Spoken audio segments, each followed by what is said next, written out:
ANMs కిందన ఆశా వర్కర్లు పనిచేస్తున్నారండి. అందులో కూడా 10th క్లాస్ చదువుకున్న వాళ్ళు, ఇంటర్మీడియట్ చదువుకున్న వాళ్ళు కూడా ఆ టైంకి ఏమీ అవకాశాలు లేక ఆశా వర్కర్ల కింద జాయిన్ అయిన వాళ్ళు ఉన్నారు.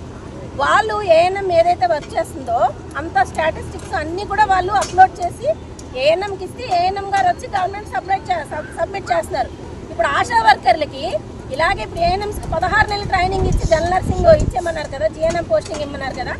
మరి ఆశా వర్కర్లకి అంటే ఏఎన్ఎంస్కి 16 నెలలు అయినప్పుడు జనరల్ నర్సింగ్ చేయడానికి ఆశా వర్కర్లకి 8 నెలలు ఇస్తే ఏఎన్ఎం ప్రమోషన్ ఇచ్చేయచ్చు కదా. డైరెక్ట్ వాళ్ళు ఏఎన్ఎంస్ అయిపోతారు కదా.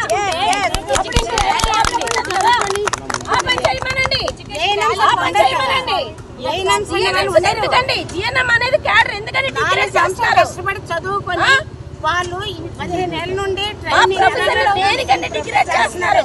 ఈ రోజు ఇచ్చింది ఇప్పుడు ట్రైనింగ్